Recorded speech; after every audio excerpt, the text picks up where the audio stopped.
Hey, we're live, and it is time. It's Friday, slightly afternoon here on the East Coast, and you know what that means. It means it's small biz breakdown time. I'm Brent Leary. I said that like with such indignation. It's not like I'm mad or anything. I'm actually feeling pretty good about things. I'm feeling pretty good about things because I get to talk to Leland from Oregon. Hey, Leland.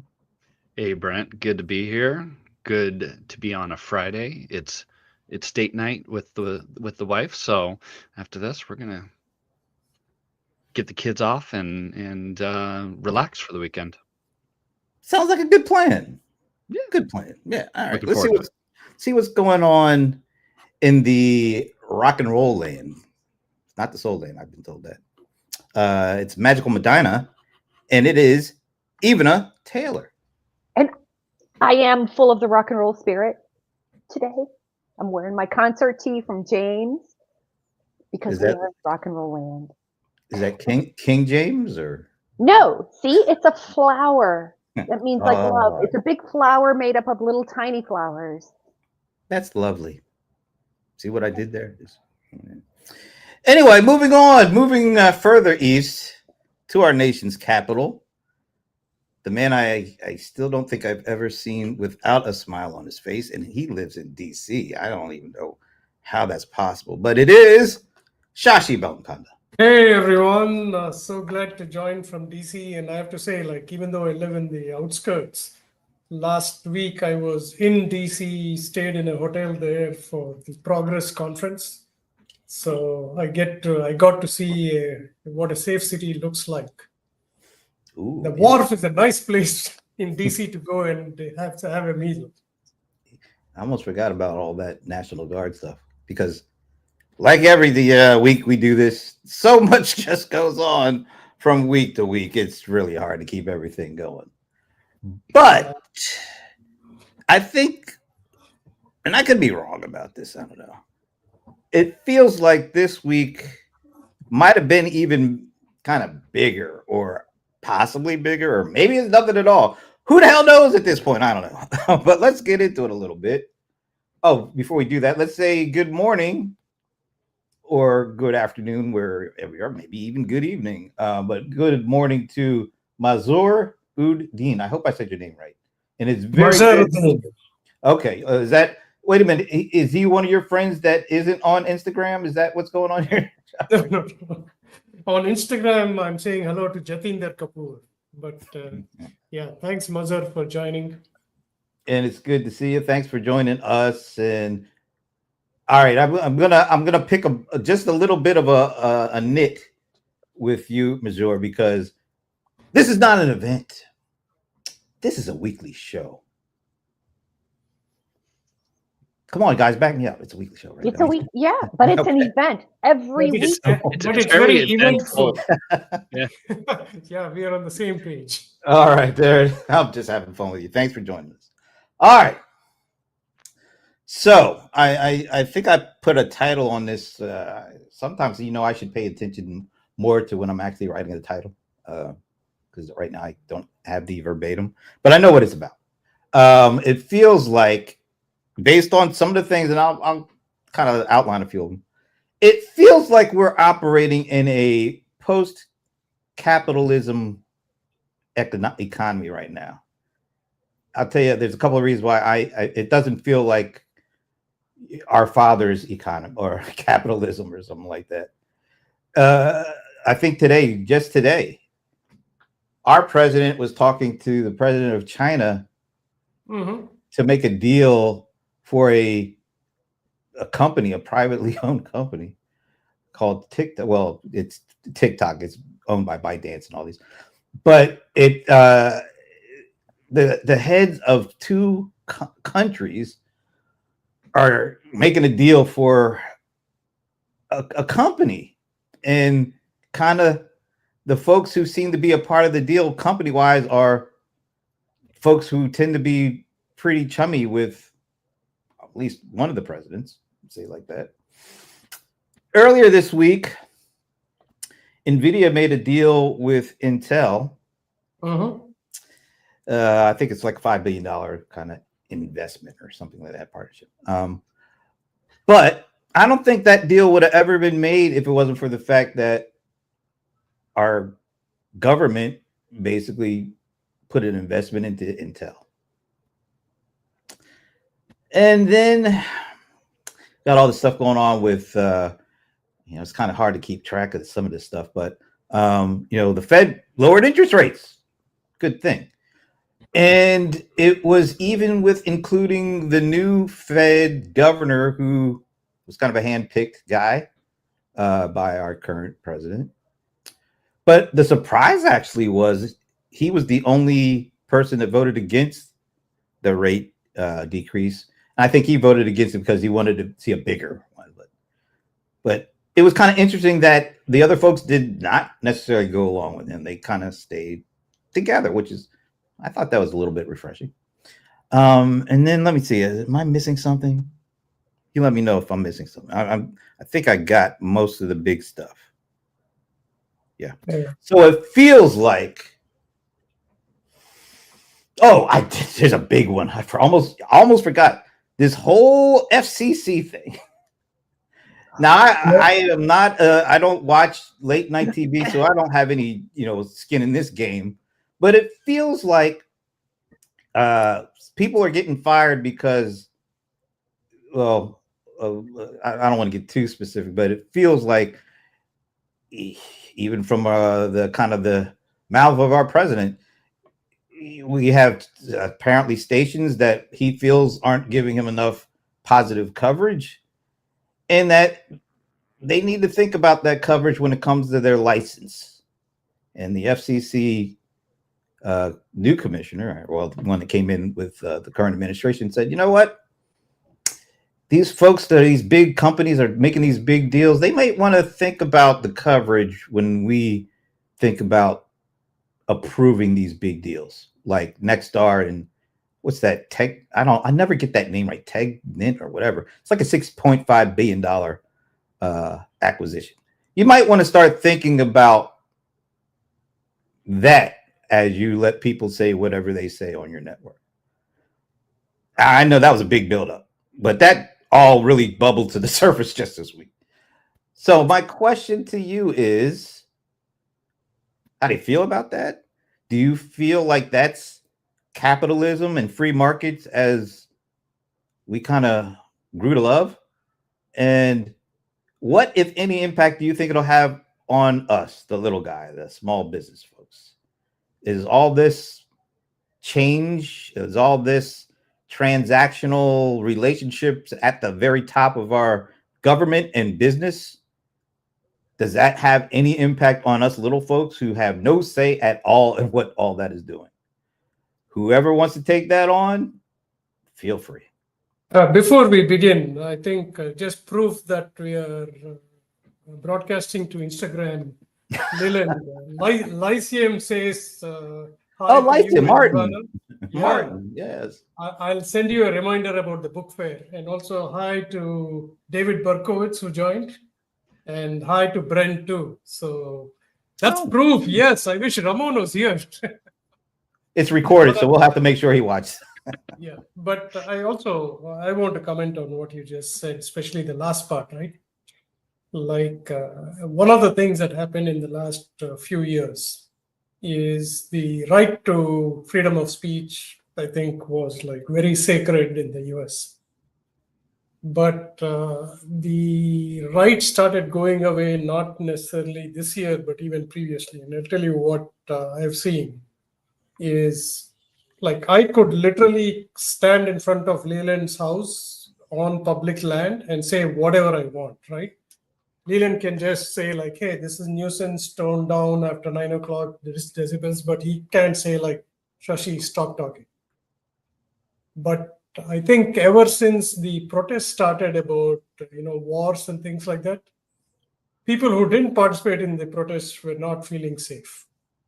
And literally, like, the protests in the US were like, we are going to protest, but everybody else, you won't get affected.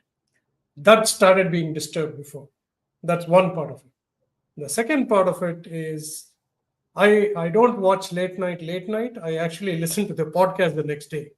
I find it very amusing. I mean, politics aside, it is just the tone, and they're all supposed to be like sarcastic or whatever.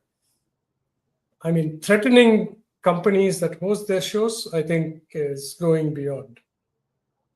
It's not right. But what does one do? Like, if you have a lot of money, you go to the Supreme Court. Obviously, you're going to win. And frankly, just being on the show, I have worried about. Even though I'm a citizen, I have worried about when I come back, the odd person who listens to the show and says, "Hey, don't allow this guy back into the country." I don't want to have that fear, right? You did have that feeling though? Kind of, right? Like it all depended on the guy who would look at my transaction at the border and decide to say, like, whatever, right? Like, hey, you're on a list for being on the small business breakdown show. Wow. I know that you're having fun with it. That actually makes me think, and that makes me a bit sad that you even had that kind of feeling, that thought in your mind. I'm there with Shashi. I have not left the country. I am an immigrant. I have a U.S. passport. I've been a citizen since I was like 13. But I do have dual citizenship because in the former Yugoslavia, when you leave, you don't get rid of your other citizenship. So if I wanted to get a passport, I could. I have had a Yugoslavian passport in the past to travel. But I don't have any intention of leaving the country anytime soon for a while. I know one thing. If at all I'm in trouble, I'm going to call Leland, because I'm sure he'll be fully supportive. No, I love you, Shashi. I'd come fight for you. Yeah, but connecting it to the small business part of it, right? Like, I think people will be scared of, what this means to their business, right? Like, I mean, this is not the first show that is being shut down. Like, Stephen Colbert is going to be shut down. I think the next thing will probably be the Daily Show, which I like a lot. I mean, it's there. But the guy who said that the FCC has no business dictating what content should be on any network is actually the guy who is the current FCC chairman. Which is so ironic. Yeah, it is ironic. Yeah. I have another point of view, and I'm curious about what you guys think, because I'm not some expert. But actually, when I think about how this might affect small business, the first thing my mind went to was media buying. Right? You have a lot of small businesses placing ads on cable channels. They're very affordable, and they get played locally.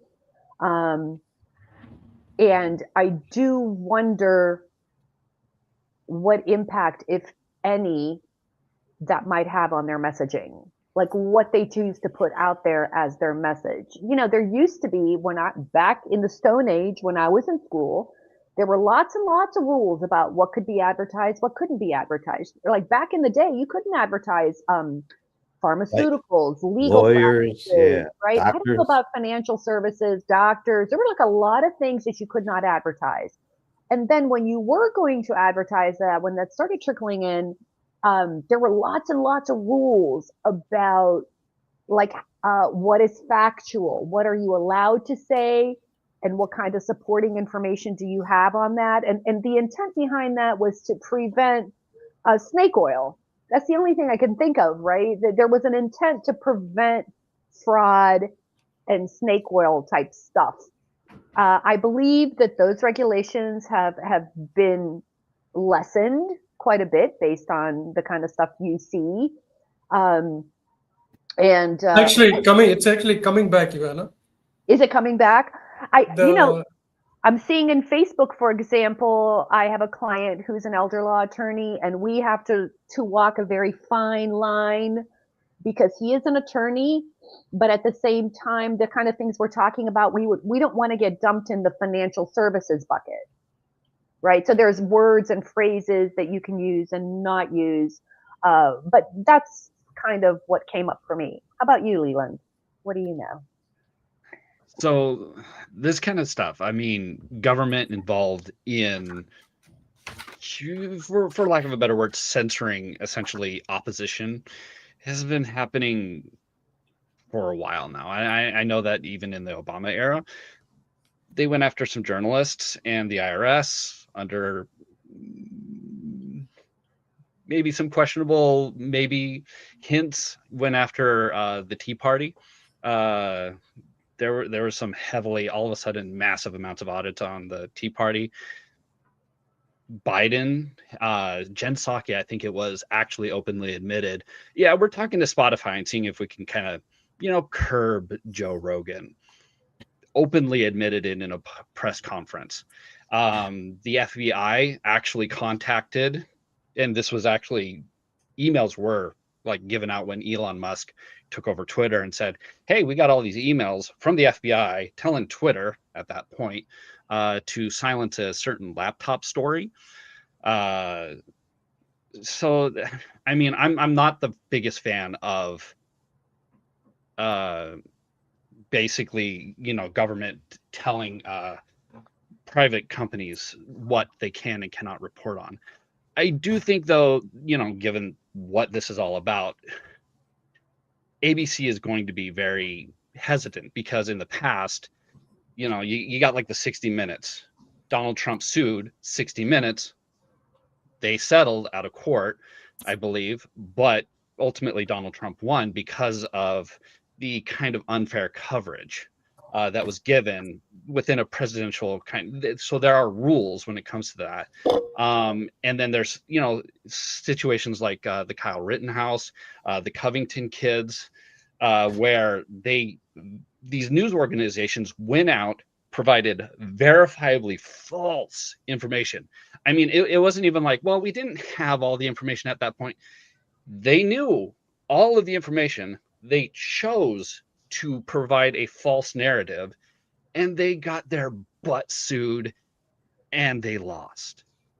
And so I think that when it comes to this situation now, it's Disney, and they're going, we don't want to be sued again. Sorry, Jimmy Kimmel, you're going to have to go.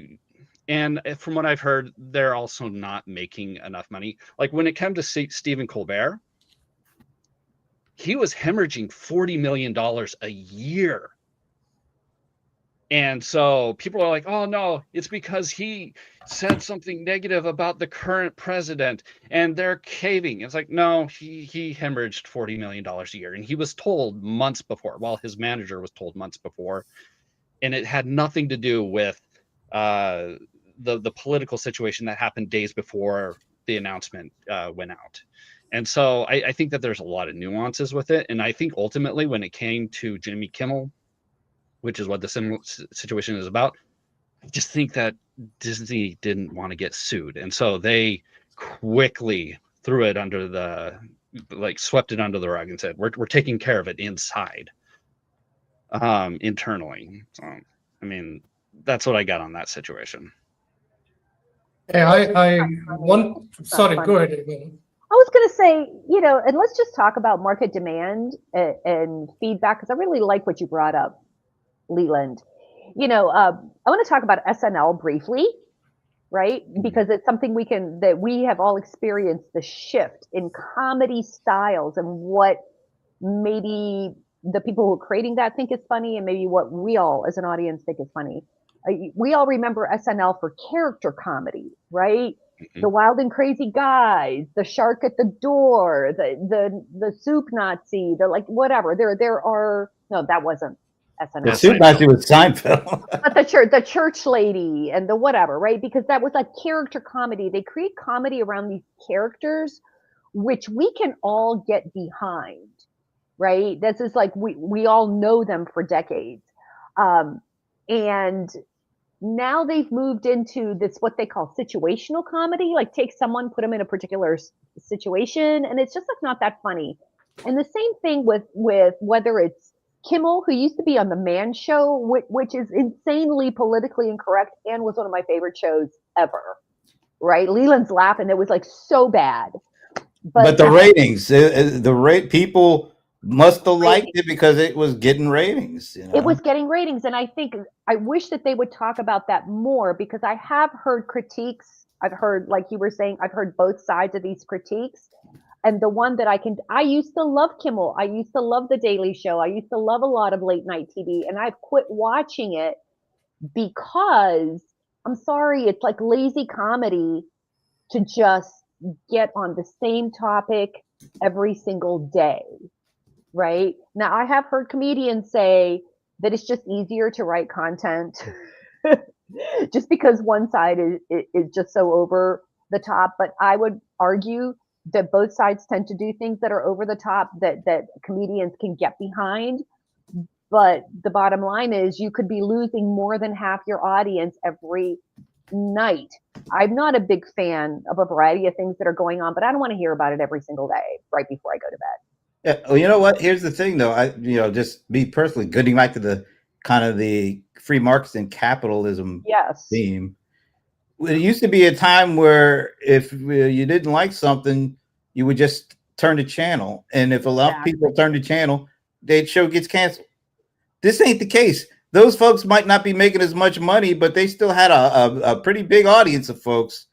And usually when people get tired of it, they stop watching, the show gets cut, and then something new comes on. This is not what's happening here. These folks said something that apparently offended people at the very top, and those individuals made the call to pull the plug. It wasn't us. It was them. And Brent, let's talk about two things, right? I love what you said, because this really applies to small business, right? Which is, you need two things. You need an audience and you need money. So can someone talk about, maybe Shashi, I interrupted you, talk about that balance, right? Because Leland said they're hemorrhaging money, but they have audience. I mean, honestly, if you're hemorrhaging money, you're going to lose if that's the case. What do you think, Shashi? So the market should dictate, right? Like, I think off late, the people who are spending money are actually having less choice, is my like, we're all being affected by everything other than just our wallet. So now it may be true that Stephen Colbert was hemorrhaging money, right? So they should have fired him years ago if that was what was the decision.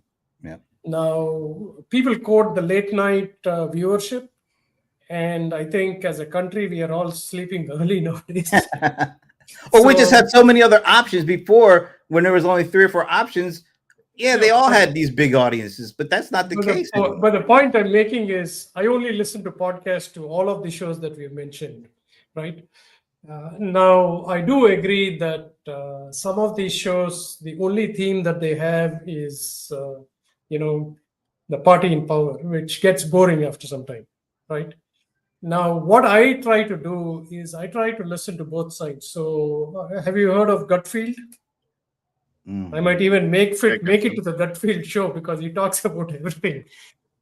It's a little bit balanced. And I'll tell you what, like, it's funny, it's balanced. I mean, even though if you take the whole committee, then it's one-sided. But in all fairness, he does talk about things that are there.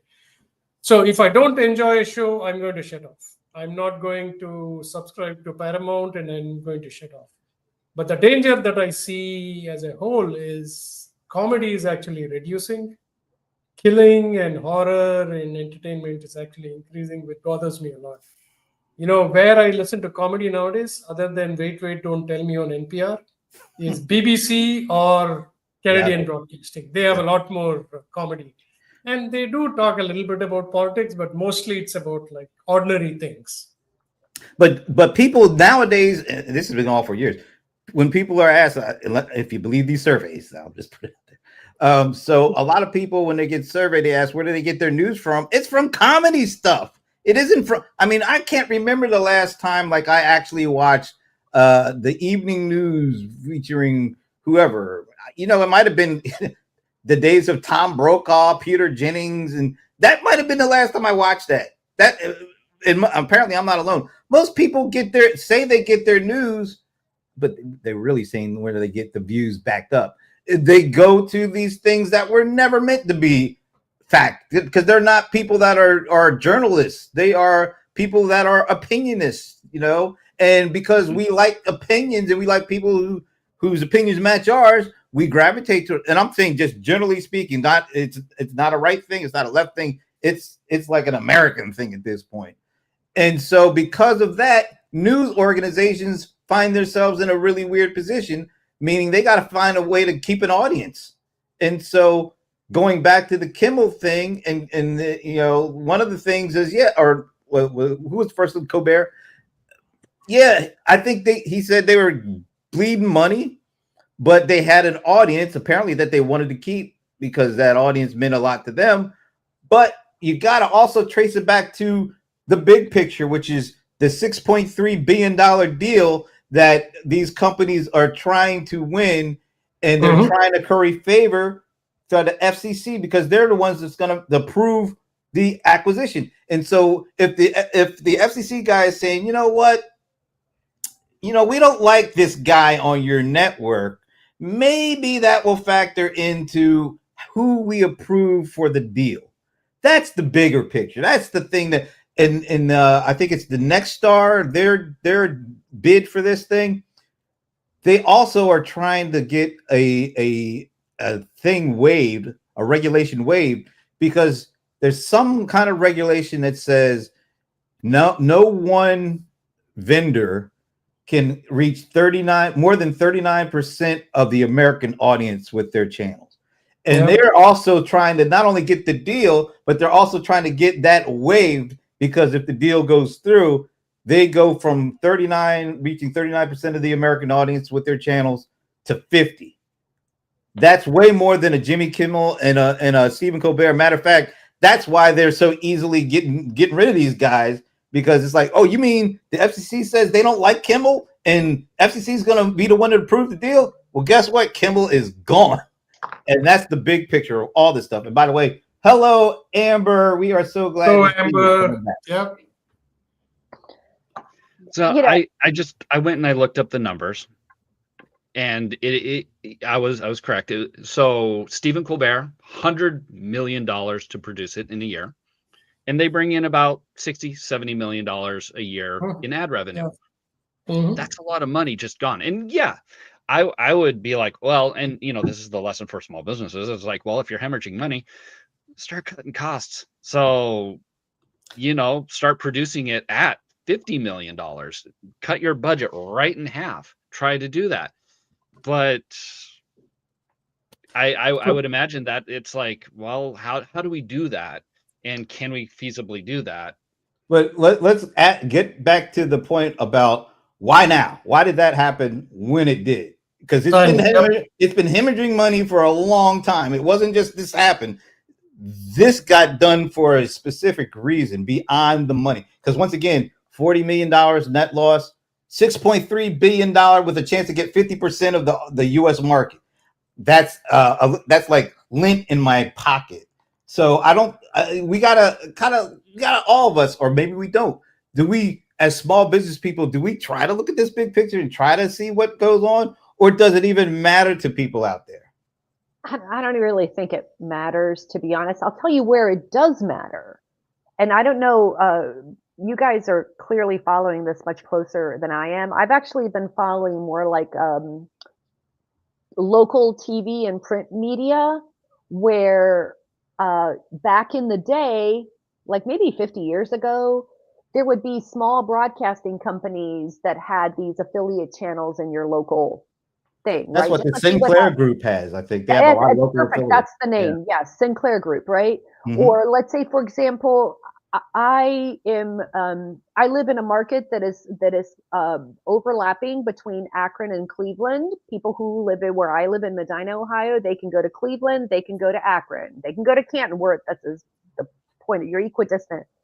When we first moved here, I decided to subscribe to the Akron Beacon Journal. This was an award-winning Pulitzer Prize. They were known to have some of the best journalists in the business, right? And I chose not to do the Plain Dealer. But now it doesn't even matter, because the little Akron Beacon Journal that hired thousands of reporters and researchers and journalists is now owned by USA Today.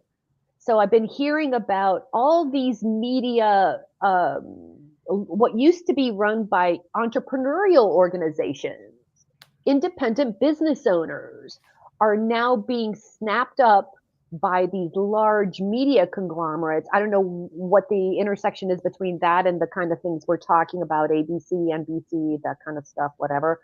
But it's clear that that's impacting messaging. And I keep going back to, how does it impact small business? Advertising. If you're a small business owner who wants to advertise in some of these local markets, what is the impact going to be? Are you going to get priced out of the market? Are you going to have certain messages? I can't think of any other way that a big conversation like this is just like, if you're like a local business or something like that. I put this up so that at least there's a little bit of context. So, and this came out, I think, just today, this morning. $6.2 billion deal looms over Jimmy Kimmel's suspension. Now, this is Jimmy Kimmel. I don't, maybe Leland, you have the numbers for, you know, how much he's losing the business or making. I don't know what it is, but I'm looking at the $6.2 billion. And the FCC chair, who literally said, I think it was in some interview last night, that why should we have voices on that? Basically, he didn't say specifically, but I'm just paraphrasing. Why should we have voices on that we don't like, and why should we make deals with companies who have voices on that we don't like? That's why I'm not sticking directly to, well, Stephen Colbert, he lost money. Nobody can say he didn't lose money, but I think it's the voice that's more the driver of this than the actual money, which is kind of weird to say, but I think that's true. And I'll read these quick bullet points on the Jimmy Kimmel thing. So the Jimmy Kimmel show was suspended by ABC following criticism by FCC chair Brendan Carr. The two biggest local TV operators, this is sort of going back to what Evan was saying, also came out swinging against Kimmel before his show was pulled. And then the companies are both pursuing or considering a mergers and acquisition deal that would require FCC permission. That's kind of where I think a lot of this stuff is being driven. And that's why it doesn't feel like it's our father's capitalism anymore, because I think you're right, Leland. You were running down some of the things that were taking place in the previous administration. Those things seem kind of small compared to what's at stake with what's going on here. I think the principles are the same, but the scale and the scope are a lot different, I think. Well, that's what happens. I want to answer Ivana's question. Before that, Bitdefender is doing a good job with targeting, because on the screen that you showed, there was a Bitdefender ad. Yeah. Which actually goes into what I'm going to say is, here's what I predict. Unfortunately, all local media channels are going to die.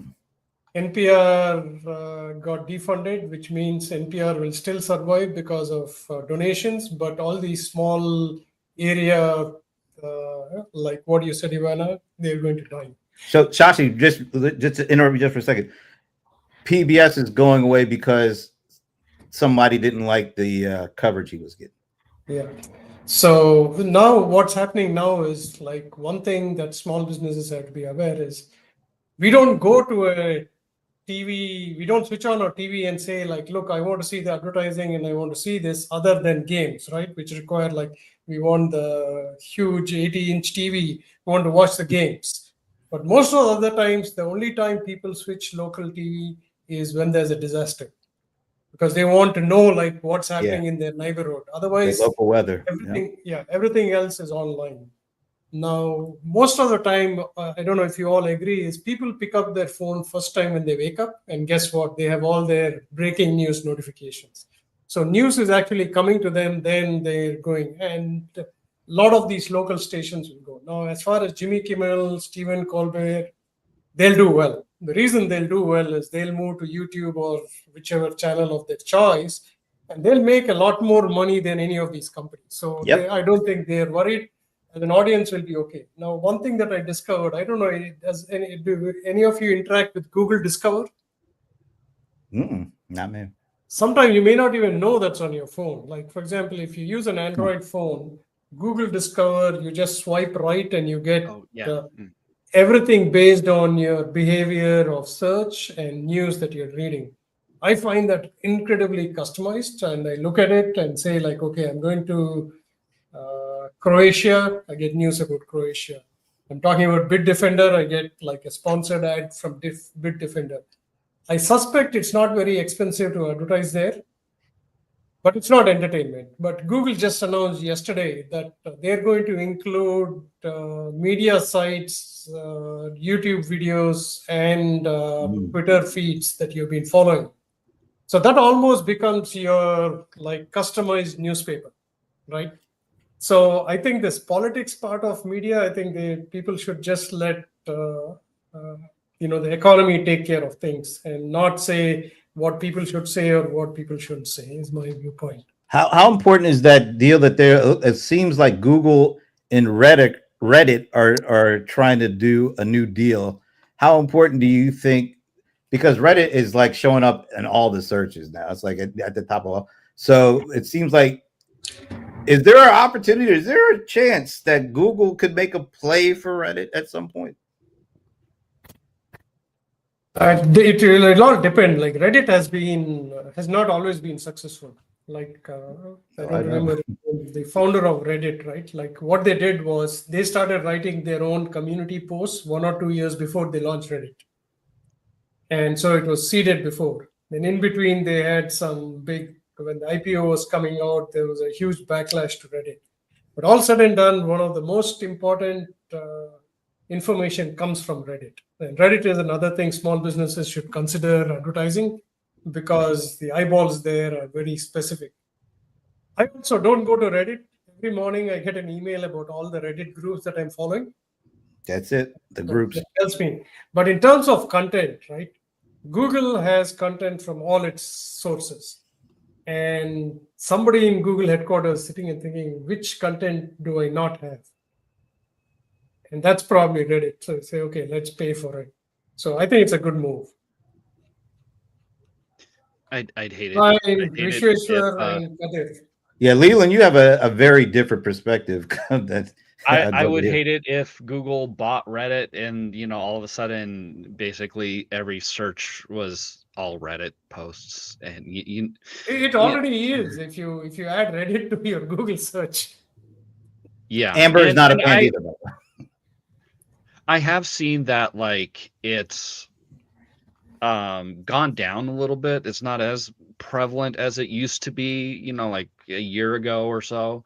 So hopefully Google's learned their lesson a little bit. I don't know, but Reddit is, as Amber said, it is a very opinionated area, and if all of a sudden Reddit was the end all be all, because it's filled with a bunch of trolls. That's ultimately what Reddit is. It's just a bunch of trolls running the internet, and that's no way to live. You're going to the wrong places, Leland. Because I'll tell you, like the user groups, the subgroups are actually very important. Yeah, the subgroups. Let's say you have a continuous glucose monitoring one, right? Then you can actually see what issues people are having and what things they're resolving. I'll tell you, like in my travel to Croatia, Reddit was the one that gave me the best restaurant recommendations that I couldn't find on Google Maps or anything like that. So you're right. If you go to any mainstream topic, full of trolls, and I don't even want to participate there. But very specific ones like the local neighborhood and things like that, I think it's good. I do imagine that if Google were to get their hands on it, stuff would happen that would make it not as popular. I would imagine that they would impose rules, restrictions. The way that they've, taken YouTube, and YouTube used to be this bastion of free, speech, and anyone could post anything as long as it was not like harmful to someone. And now it's like, it's all left leaning, and it's just basically one side of the view when it comes to that, you know. And then there's also a lot of fun stuff, but you know, it's made it to where and they're not successful, but other people are kind of creeping up trying to get into the YouTube spot. And I can imagine that if Google were to acquire Reddit, the same thing would probably happen. I don't think they'll acquire. Go ahead. No. I'm just going to say, isn't that what happens with any cool software platform, right? I'm thinking about, in particular, there used to be before Calendly, before any of this, there was a tool called Toggle. And it was like pre-Calendly. You could do so many cool things. It was so great. You know, somebody bought it and just like ripped it apart and it died, right? It just feels like anytime, any kind of cool tool that has value that we like you were saying, Leland, it's fun to use. It's got this breadth and depth of everything. It gets bought up and then they like break it, you know. I was watching a video and it reminded me of this thing that Google actually started investing in. And it was this idea of modular phones to where you could just take off and slide off the camera, put on a new one, put in a better processor and stuff like that. And then all of a sudden Pixel Snap. Yeah, and then all of a sudden they dropped it. And I imagine, and I'm kind of thinking about it, I was like, I wonder if Google did that in purpose in order to say, we built it, we got patents for it. Now no one ever else can build it. No one dares come near that. That's a thing. That's a thing. Go ahead. I have another angle to this. Like, have you all explored the Google's web guide? I have looked at it. So when you go to Google, especially in the US today, and you're opted into Google Labs, you'll get a new tab called Web. It's called Web Guide. Now that search result is very different from AI overviews or AI more. Now where it fits into this description is that, and it may be good news for small business trends because it creates a dossier of different sources based on your search term. So it won't just be like, here are the top billion-dollar companies that have content like this. It goes down to, here are blogs that talk about this. Here's what the forums are talking about it, including Reddit. I actually like that simply because now you can say, like, I don't want to look at the top results. I want to go down to the community results, right? So that may be the play why Google is paying Reddit for the content. I would love that. I'm going to check that out. So you have to be, I mean, I have Google Labs. Do you have to go into Labs to get this thing? You have to say, okay, now people who are not on Twitter, one advice I'll give you is Twitter is heavily spidered by Google. So irrespective of whether anybody likes your post or not, a lot of other LLMs and Google is creating an opinion of you based on your Twitter feed. So I'd advise you to like be one-sided, like promote your business as much as you want. I think it can only do good. Interesting. All right. So wow. All right.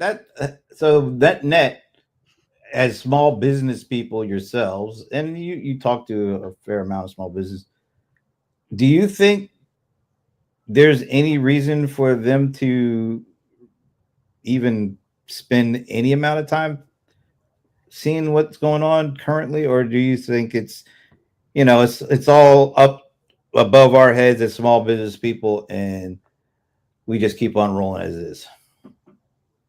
I don't think it's going to really affect the average small business person one iota, really. I mean, when it comes down to it, most of the small business owners are probably not actually advertising on TV.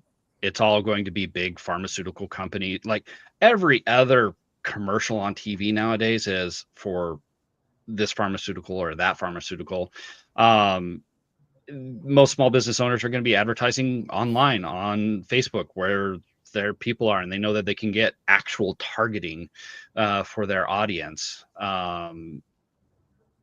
So when it comes to like the TV stuff, not really. I mean, and even the 0.25% decrease, it's like, yeah, that's a little bit of a benefit to the small business community, but 0.25% is kind of a drop in the bucket into what the percentage is right now. So I think all the news that kind of came out this week is not going to really affect small businesses that much.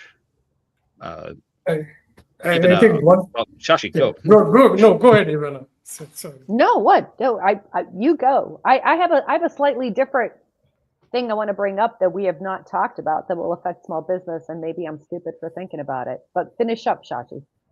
So I was reading, and I've been saying it, and we heard it on this show first, that there's a parallel economy. One economy with, young people just joining jobs, not earning as much, and the other economy is slightly older demographic, a lot of retirement funds, and spending a lot of money.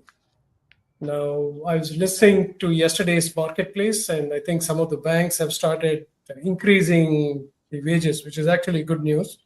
It also means that inflation is likely to be high, because even though unemployment is kind of low, jobs are not getting created. So I think people have to watch their bank balances. It's almost like 50% of the country, I don't have money. 50% of the country, yeah, I looked at my stock and I'm going to have a steak dinner today. So I think small businesses have to consider, like, should we try to sell our luxury or higher priced items to this demographic and try to reduce the price to the other demographic? It's going to be confusing. That's my viewpoint. So here's my thing that we're not talking about, and I want to know what you guys think. Maybe it totally is irrelevant. But what's been on my radar over the last few weeks, months or so, is the declining dollar and the impact that's going to have on businesses, because a declining dollar, on the good side, it's going to make our products more attractive to other people. That's a good thing, right?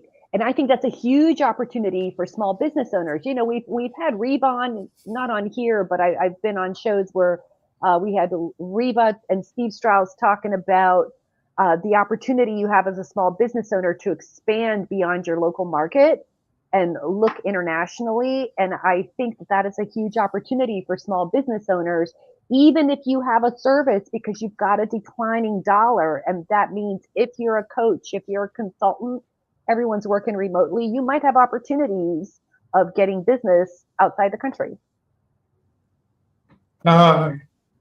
Just to add something also, I heard, like, if you want to be like America first, start buying soya beans, because soya beans farmers are hurting. They can't export to China.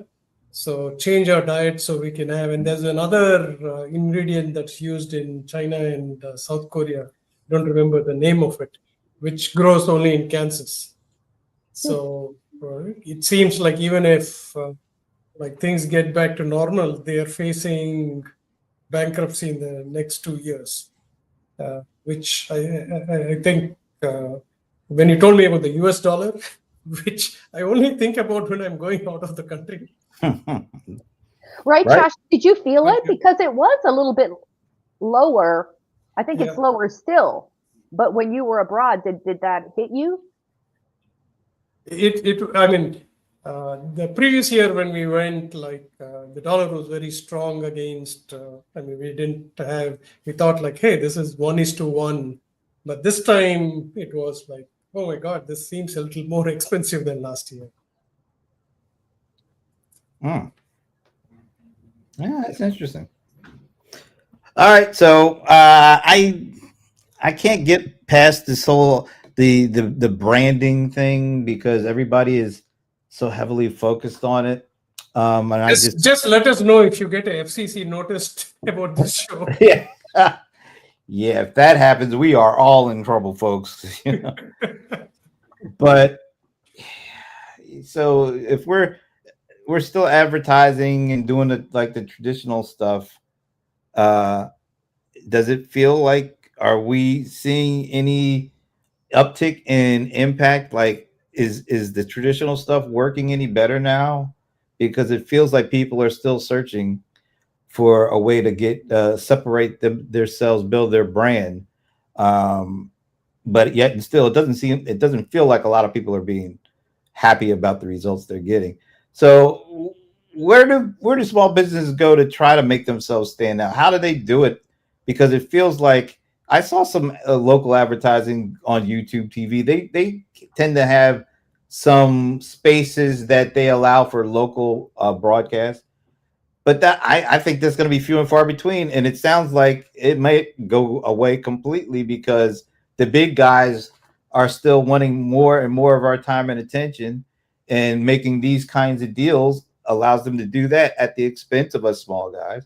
So what do small, don't they have to do something different at this point? Because it feels like even the little that they had, it's gonna go away because the big voices are the ones that are getting even more of the market share and the attention share, I should say. Is it going to go away because of those people, or is it because businesses are going away from those types of methods of actually advertising? Is there money to be made from the small business community when it comes to doing TV ads? Versus it's like what's the most profitable route for these big companies, and is it going to cost a lot more money to actually try to advertise to small business owners to advertise on their platform, versus that, because there's such the allure of, well, I'll be on social media. That's free for a small business owner to get onto a social media, and it costs time, but and honestly, the measured results are, oh yeah, I saw your cute little post, and yeah, I wanted to come in and get that new coffee that you just made up with the rainbow sprinkles and stuff like that, versus oh yeah, I saw you on YouTube TV, and it's it's dated content and stuff like that. You can actually see metrics versus something when it comes to like a TV commercial and people coming in. It's kind of harder to measure. My thought. Yeah, I think even you'll probably agree with what I'm going to say. Number one, for small businesses, ask for customer reference. If you don't ask and just assume you're going to get it, because customers go to a happy, they're not even thinking like, hey, I need to tell somebody about it. That's one. Peer-to-peer reference. Talk to other small businesses and get some reference. Number three is reviews. Don't forget about reviews. These are the three things that you should focus on. It only takes your time, not your money, and they will get you the best results. Go ahead, Ilana. Agree. I'm going to, since we're close on the end, I'm actually going to share some direct marketing experience that I've had recently that I hope will be transformative, because it's really just a reframe, a shifting your mindset from what we've been doing before. See, before we've been doing these things of like, make a free download or do a quiz or like, ebooks, webinars, all those things, right, that we've done in the past. But think about that. That is, you've got multiple conversions to make in that process, right? To build your email list. So like I was saying, and this could be totally out of date, I'm sure it's even more expensive. The cost of a B2B email, the cost of an email without somebody purchasing anything just to get that lead is between $18 and $28, right? It's probably $30 today. So I was doing a process and I thought, my God, right? You can create your own email list today with the help of AI. I've actually tried some paid tools. I've not been really happy with them. I've actually been much, much happier with my work using Perplexity and ChatGPT and GenSpark, a combination of all of these three, where I was able to find people who were targeted. I was able to create an email sequence. I happen to shout out to my friends at nimble.com has a wonderful email sequencing tool that's terrific for outreach. And I have been, it occurred to me that what we struggle with is when we do this other kind of marketing, whether you place an ad or you do direct mail or you do social media posts, like you put it out there and then you have no control over it. This, put that work sort of up front because I'm curating that list. So it takes a little bit longer to do, but I am curating that list, thereby increasing my probability of a response and getting into an outreach communication. So this is like an add-on to what Shashi was saying.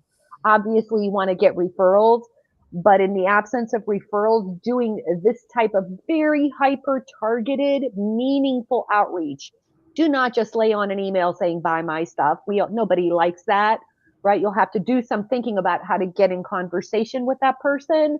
But if they are well targeted and you know what problem you're solving, this could be just a wonderful mental way to feel like you are doing something and you're in control of really creating your own loyal customer list, prospecting.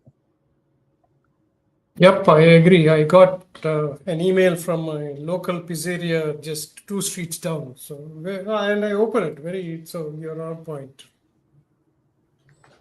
And yet and still it feels like everybody's getting sold on this brand building stuff. Yeah, brand's important, but like I don't want to bring up my friend Steve the painter from last week, right? But brand is important.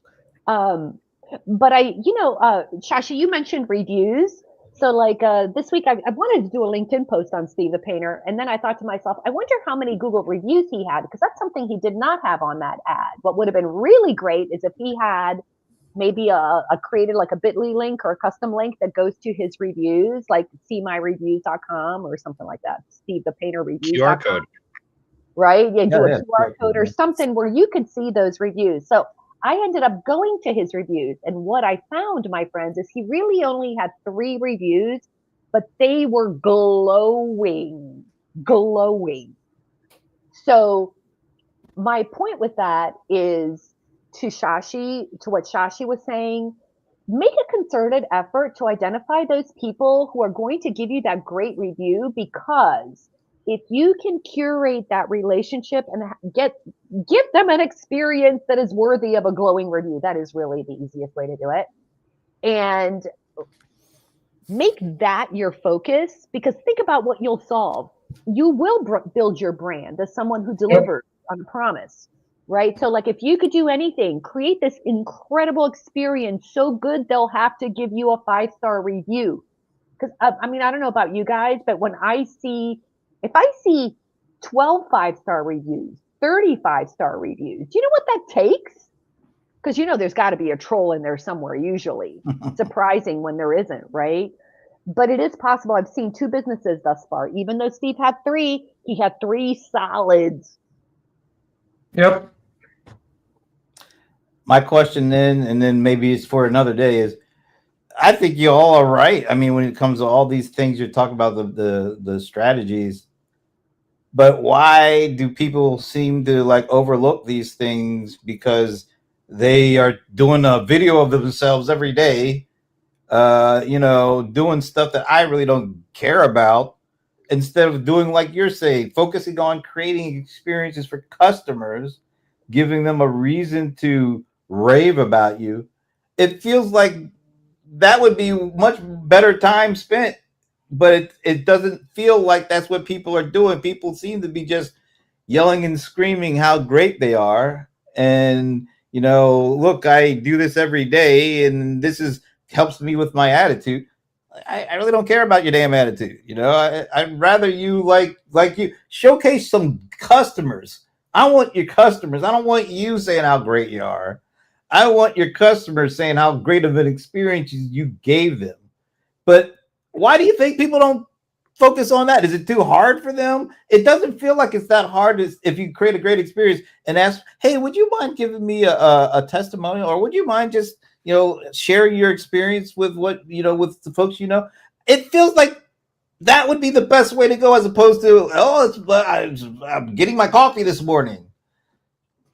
Yeah. I know personally, if I had a shop or a store or a service, it would be just me as a type of person I am, be very difficult for me to be like, here's your invoice. By the way, can you give me a testimonial? Just for me personally, it'd be hard for me to ask for that kind of thing. Can you give me a good review? I'm not that kind of person. It would make me cringe that's the a wrong little bit question. myself. Yeah, that's not the right question. I know. No, that's the wrong question. What you have to ask your customer is, did I do a good job? Are you satisfied? Right? Now, depending on the answer, like if they're not satisfied, you better stay there and fix it. Yeah. Right? And depending on the answer, you can say like, which are you on Yelp or are you on Google Maps? Right? Sometimes they may even say, no, I don't do it, in which case you can carry on and not worry about it. Yeah. But if they say, like they're on Google Maps, just say like, when you have a chance, can you just mention me and give them a chocolate with a QR code at the back? Or even just say, hey, would you mind sharing your experience? Yeah. They have to come to you first and rave about something. Like I shop at Giant Eagle, which we have here in Cleveland. It's actually a locally owned, it's a Pittsburgh family owned business, but they're ginormous. It's a grocery store. It just so happens that my local Giant Eagle has the most amazing bakery with the most amazing baguette. And I will drive and I will stop everything and go get a baguette from them. Wow. One day I go and there are no baguettes. Oh my God. I asked the little bakery lady, I'm like, no baguettes today? She says no. And I said, you know what? You have the best bakery. So like I volunteered. I was like, I come here just for this. And she, and even this employee was like, you should share that on social. If you feel that way, please share it. Another local business does something really fascinating. And I didn't know if I agreed with this or not. I was like, I can't believe you're opening yourself up for this. I don't know if I mentioned this to you guys. Our local HVAC repair people, when you call them, they answer the phone with, how can I make you smile today? Nice. Yeah, Now I've not heard listen, that. I've been working with them forever, and I'm like, I gotta ask you something. I said, if I'm calling you, it's probably not for a good reason. Aren't you putting yourself out there by saying, how can I make you smile today? Because the chances are pretty big that something is wrong. And it's probably that's your fault. Is it their fault, or is it just, oh man, my HVAC that's like 10 nothing years good. old finally kaput, and then I'm gonna fix it as the HVAC guy and make you smile. Well, it's little things, right? And so she answers, but the last one, she answers the, how can I make you smile today? I said, I don't know if you want to ask me that question, depends on how this call goes. Turns out my mom had her service done, and she says, is there anything happening? The guy's like, no, you're good. And he walks out the door. 2 minutes later, she gets an email with an estimate of $450. And if you're an 83-year-old person and you get an email and you open it up and it says $450, she had a conniption fit. So I called them and I said, what happened? It took her how can I make you smile? I explain all this. And she says, oh, well, that's an estimate. And I said, I'll tell you one thing you can do is make sure that when your people leave somebody's house, if they have an estimate, all they got to do is say, you're going to get an email from me and it's going to have an estimate in there. You are set. You're good. But I have recommendations, which is an upsell. I get it. Right. And that's okay. But how can I make you smile is going to be like a research question. You're going to learn things. There was a commercial. Somebody used to say that in their commercial. I don't know if it was a local guy, but how can I make you smile? Is somebody did that years ago. I just don't know. I don't think it's new. So I have two things to add to that, right? Number one is there are a lot of companies that are trying to teach AI assistants empathy. Because if somebody says that, oh my God, I'm sick, they shouldn't say like, hey, good news. How are you doing today? So I think I was listening to a briefing by OpenStream.ai mentioning that saying, no, I lost the chain of thought for the second one. Oh yeah, the second one. Yeah, I remember. Have you ever heard of people cooking pasta in their dishwasher? Oh my God, yes. Oh. Yes? Okay. I thought that was really unusual. But where it connects to this conversation is they started calling these companies and asking them. And ultimately, they reached a guy from Ohio who, hey, I'm from the Midwest. I don't mind buying it. but he was talking to them about pluses and minuses and how they should do it. So you will get some quirky ones from customers, just humor them. All right. Well, we have gone a little over, but I thought the conversation was good. I really appreciate you guys digging in on what's going on currently. So net is, as a small business person, you don't think there's much to see here. Not on the court. Nothing that's going to greatly impact their everyday life. Unless you're people are ignoring news. That's why these things can happen. You made the best point, Brent. If you want to move the needle, like, you got to look at what you're dealing with that's right in front of your face, right? And the only thing you can control is yourself. And that's going to give you power. So if the only thing you can control is yourself, how are you going to leverage that to make your customer's life better, easier, like make them smile? Maybe you don't want to ask them that question, but maybe you can live from that space. That's where I live from. How can I make you smile? How can I make you say, oh my God, thank you so much?